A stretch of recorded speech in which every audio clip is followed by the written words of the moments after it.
44 years ago in Toulon, France, they did the world premiere of the all-new G-Wagon. Yep, it's been 44 years and here we are today with the 2023 G63. Now you'd like to know that over 100 hours is spent in building a G-Wagon, assembling about 3,200 parts. This one has a price of $242,000 Canadian.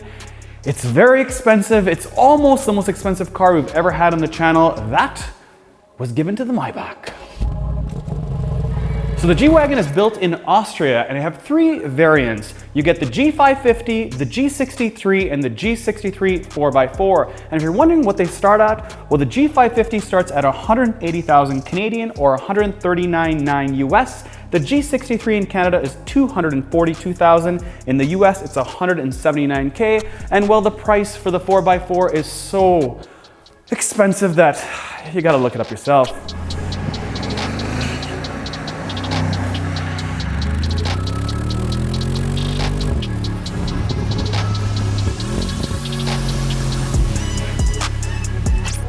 All right, so I'm in the G-Wagon. Now, if you opted for the G550, you would get 416 horsepower and 450 pound-feet of torque out of a V8 that is twin-turboed. But this is that exact same engine, except it is hand-built. So it is a twin-turbo V8. Ooh, it sounds heavenly. This, though, makes 577 horsepower and 627 pound-feet of torque. It is mated to a 9-speed transmission. I will put this thing in Sport Plus. It doesn't have launch control, but I will have my foot on the brake, foot on the gas, build up and go. Okay, what do we got? What? 4.13. It's quick.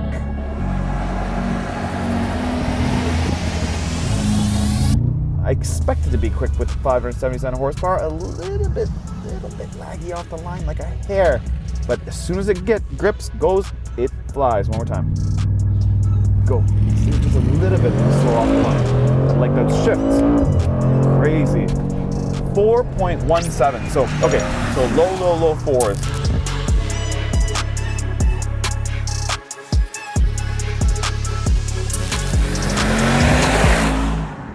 Now before we continue on in this video, let's have a quick chat. Get over here.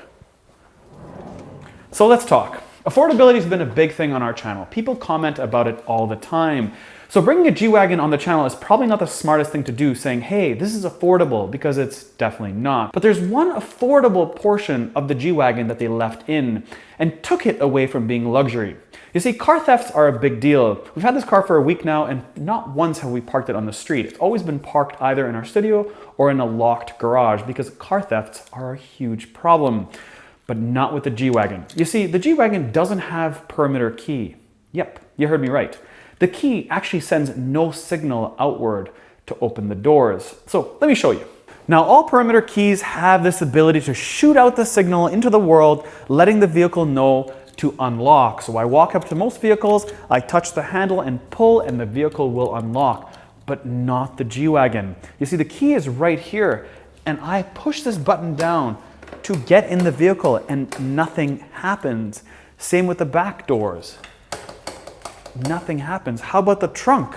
I can keep walking and I can pull this and nothing happens. The only way to unlock the G-Wagon is by hitting the unlock button on the key, and then that's what you get. And then I can get inside the vehicle very easily, which is how older generation cars used to work. And maybe that is the appeal of why people want the G-Wagon, because it represents something from the past, but it brings it to the future today in an example of a key.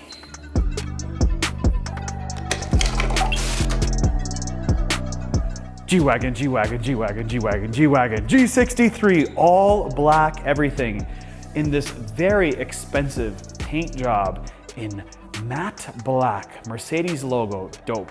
Big black Mercedes logo right there. All black everything. Then you have this big bumper. It is not steel, it is plastic. Yep, plastic all the way around. You do have some grille vents there. Cool. Where are the signals? Up here. These lights, ultra iconic.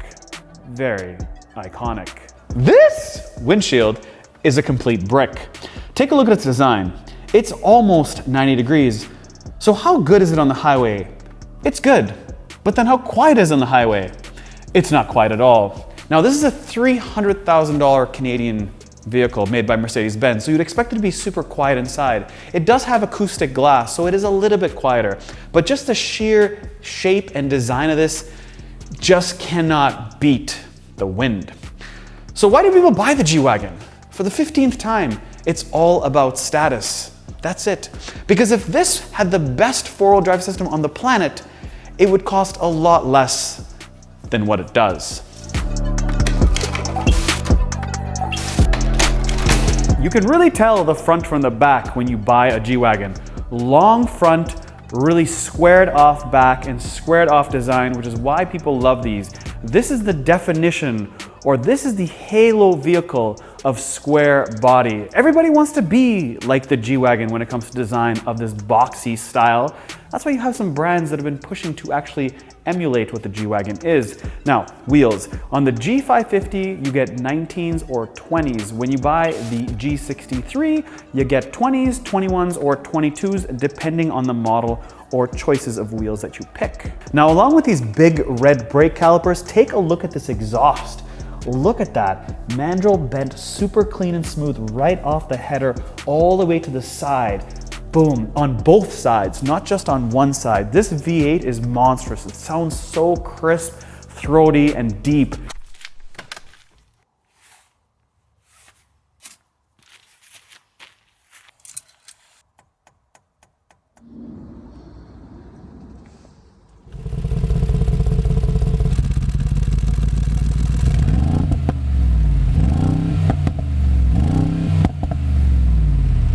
It has a 2-speed transfer case as well as 3 differentials that you have to set in consecutive sequence to activate.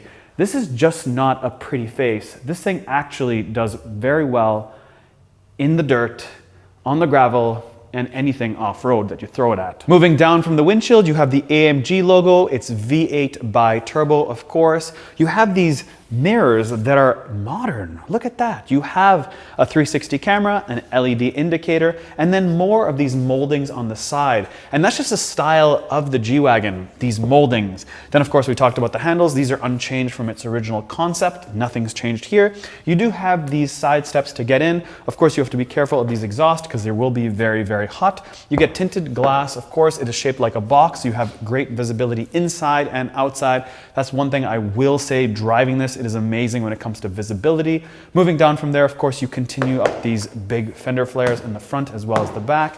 Do you think this takes regular gas? Well, I don't even have to look because the answer is a hell no.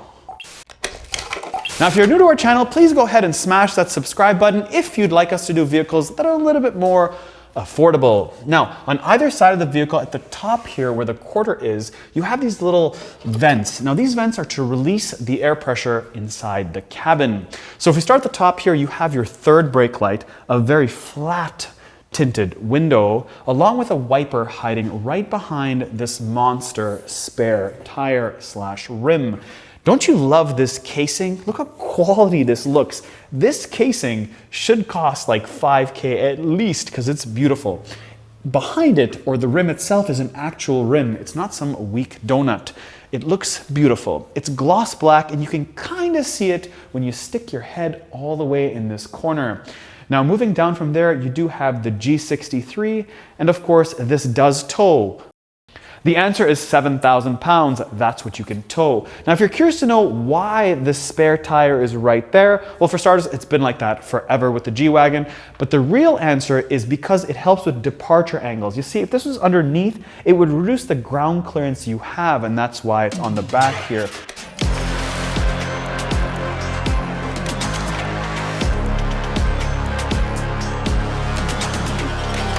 Front seat of the G-Wagon. You see how you get in? You have to come from here, you gotta hold the side of the steering wheel, put your foot in, and pull yourself in. This is where I'm standing. It ain't exactly a vehicle you can just jump into or slide into. You have to pull yourself up and over. Solid. This is the key. This is why people buy it. Listen. It's old school and solid. It also feels like a Jeep Wrangler, except way better quality. Now, let's start off with this door panel. You do have all your mirror switches up here, as well as folding your mirrors in. You have massage, heated and cooled 3 increments. Of course, you have to adjust all your seats on the door panel in typical Mercedes-Benz fashion. I do have 3 increments or 3 choices of memory seat. And then you have the 15-speaker Burmeister sound system with these cool aluminum sort of grills. There is 64 different ambient light colors you can pick from. Right now, it's in purple. There is some ambient on the door, and then of course on the dash, on the lower piece of the dashboard, and right underneath these dual 12.3-inch screens. Now, Mercedes-Benz is still using the old command system here. It's pretty straightforward, but it doesn't sort of, you know, go neck and neck or head to head with the current Mercedes-Benz MBUX system. And you can tell that by the steering wheel. This steering wheel is the old Mercedes-Benz AMG steering wheel. It's cool and all, great to touch, great to feel, but it's not like the one that they have nowadays, which is more haptic. And to be honest, I prefer this one over the new one, only because these are hard buttons. You have these knobbies that go up and down, and you have the rotary sliders for your volume, and I like all that stuff. And they have these big paddle shifters. So yes, this is an older steering wheel, but I do like this steering wheel more than the new one. Again, the touchies are great, but I like physical buttons, and this is where this wins. If you're wondering where to shift gears, it is not done in the center console. This is for the infotainment. It's done up here. This is where park, reverse, neutral, and drive is. And on this side, you have your stalk for your wiper controls. Underneath that, you have a small, tiny stalk, and that's to adjust your steering wheel up, down, toward you, and into the dash. You also have your heated steering wheel button right there. And in front of me, I don't have heads-up display. I have dual 12.3-inch screens. They are not touchscreen. Again, all controlled down here. You just like touch the screens. Yeah, they don't do anything. They don't touchscreen. Oh, it's not touchscreen? No, that's what I said. What? Yeah. Now, from there, there's this trim they've used that has a pretty weird design. I thought it was carbon fiber when I first saw it, but it's actually little tiny stitching of steel. And I think it's just too close to carbon fiber in my opinion. I wish they kind of didn't do that, especially right here on this like handlebar. This handle is iconic. They've had this all the time with all G-Wagons in the past, so yes, it makes sense. But this piece on top just looks really kind of cheap, in my opinion. Then you have your start and stop button and brushed aluminum trim that surrounds your 3 differential buttons as well as your 2 vents. Now these differential buttons have to be hit in sequence. It says 1, 2, 3 right on them. Moving down from there, you have the HVAC controls, pretty straightforward, left and right, dual climate control. And then you have the IWC watch. That looks money. Then you have your Navi, radio, media, telephone, car information, and then your hazard lights. And then this center console has plastic trim. I kid you not, plastic. At least use the same trim you have up here. Now I know that'll get dented, and that's probably why you put this, but hello, this is a G-Wagon. I did not expect this whatsoever. And then when I slide this tray backwards, I have more of this fake looking carbon fiber that's not fake carbon fiber, but it appears that way. Then I have a spot to put the key in, 2 cup holders that are not heated or cooled. Come on, Mercedes-Benz. And then again, here you have your adjustment for your different drive modes, which is pretty amazing. When I pull this back, I have slippery, individual, comfort, sport, and sport plus. Then I have my volume controls on the right. I do love the way the volume is done in the G-Wagon. Then you have your different settings you can pick from a suspension perspective and exhaust perspective, your 360 camera, stability program. And then on the top here is where I control everything with my infotainment. So I can go left and right with my fingers, up or down, skip a track, go back, or hit this home button. And then I have one extra button right here, and that's low range, because this you can hit because it has a 2-speed transfer case. Boom, you get slower speed, more torque to the wheels. And what happens when I hit this button? It opens up and gives me a decent amount of room. It's actually quite good. I have a little bit more than my iPhone in terms of height. I do have an SD card that I can plug in here, as well as 2 full USBs, not USB-Cs, USBs.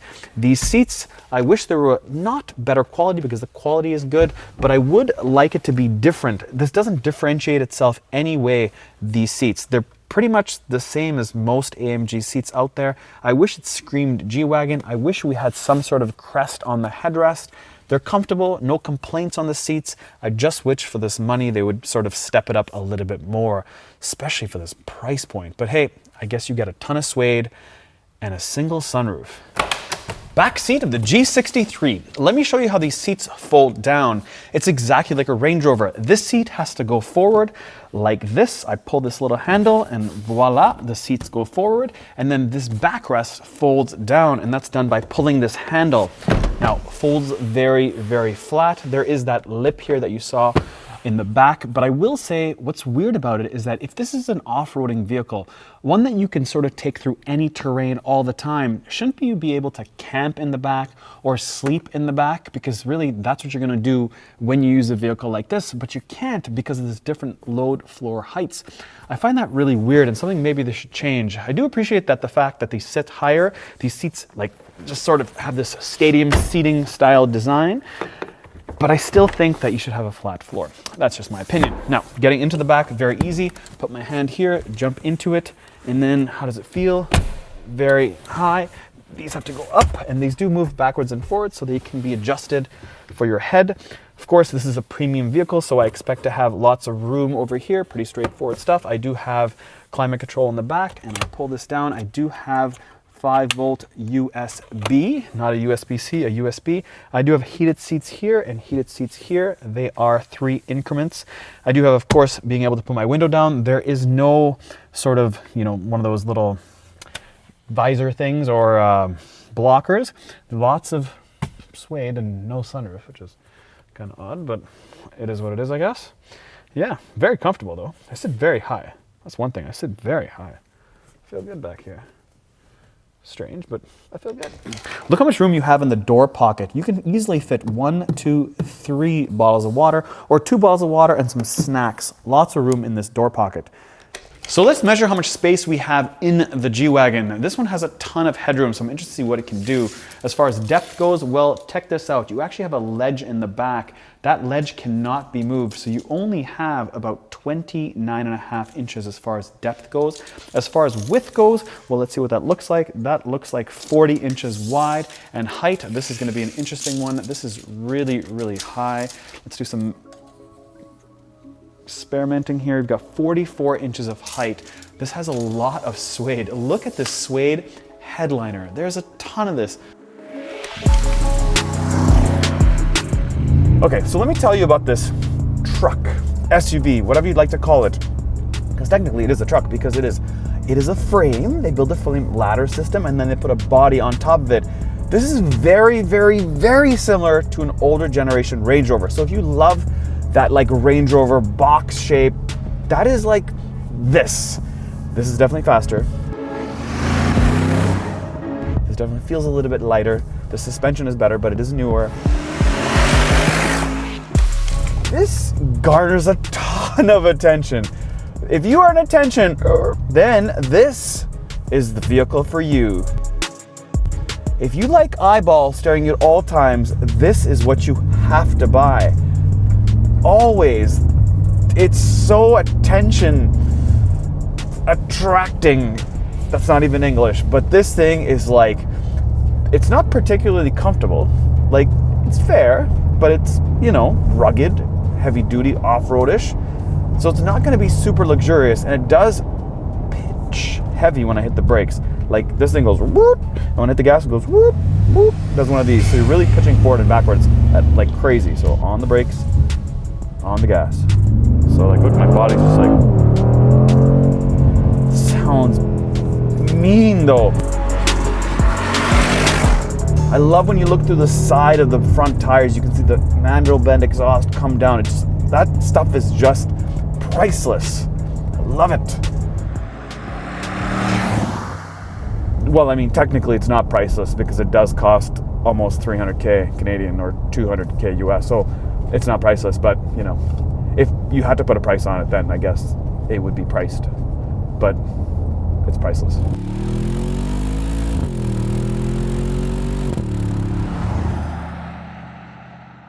But what about fuel? How bad is this on fuel? Would it be as bad as any other 4-liter that's twin turbocharged with a heavy foot? It's just gonna suck on gas, but it does have cylinder deactivation for those times that you are in maybe comfort like I am gonna be right now, just so we can talk and hear me without me yelling. Is it quiet? It's a G63, it's not supposed to be quiet. You gotta hear it. Thumbs up. It's still a V8. They haven't put a 4-banger in it. Thumbs up, they're never going to do that. Is it a mob vehicle? 100%. Anybody that's in the mob needs to have one of these things. This is as mob-like as possible, especially in this cool matte black. Dope. I love flat windshields. They don't give me a headache. Like some of the ones that are really pitched, they actually give you a headache because it does adjust the way the light comes and hits your brain. But this is flat. What about top speeds? Well, if you get the G550, you are limited to 130 miles an hour. And this G63 is capped at 174 miles an hour, which is a ton of wind resistance. Like a ton of wind resistance. 174 miles an hour in this brick? Whew. That's crazy. So the one odd thing at this price point, you'd think you'd have better lane assist. Now when you go towards a lane, it doesn't put you back in, it actually just hits the brakes.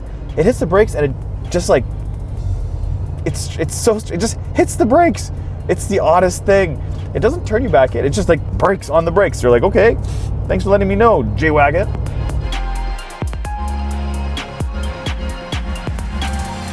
So let's talk about it from a consumer's perspective. You get to write it off, you get attention, and it holds value. 3 things that are important when you look in buying a car, because guess what? Cars don't hold value, but this thing does. So that's kind of cool.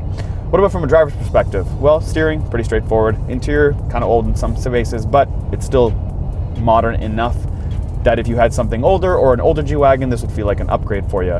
Drivability, great visibility all the way around. You've got lots of windows. It is a box, so of course it's probably the best thing to drive when you're in the city.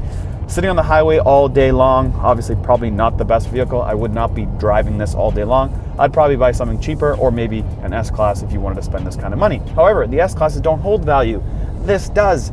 So maybe it may make sense. Also, this is a very versatile vehicle. You can drive it pretty much anywhere. It will go anywhere and goes to any event. Looks good there. Goes to any off-roading event. It looks good there. So thumbs up for the G-Wagon. The only bad thing one can say about a G-Wagon is that you're snotty and you're arrogant. That's probably the only bad thing anyone can say bad about a G-Wagon, and maybe the fact that it's hard to get. So for those that are in Dubai that are actually going to use the vehicle the way it was intended to be, which is body on frame, ladder construction, which means you have a frame and a body sitting on top, this thing is an off-road or an all-terrain beast. Here are some specs. It has 241 millimeters of ground clearance, a maximum inclined angle, which means on its side of 35 degrees, an approach angle of 31 degrees, a departure angle of 30 degrees, and a maximum forwarding depth of 700 millimeters. Now, the reason why it's in those terms and not for you is because this vehicle was built in Austria, and in Austria, those are the specs they use. So back to the people that are going to use their G-Wagon for the pavement. Those folks are going to probably be interested in a program called Manufaktur, which essentially means that you can pick anything you want, just like BMW's individual program, to customize your G-Wagon. And it is the most customizable vehicle you can buy, with over 1 million different choices when you pick and choose different things that they offer. Yeah, that's a lot. So you can make your G-Wagon in any way you'd like.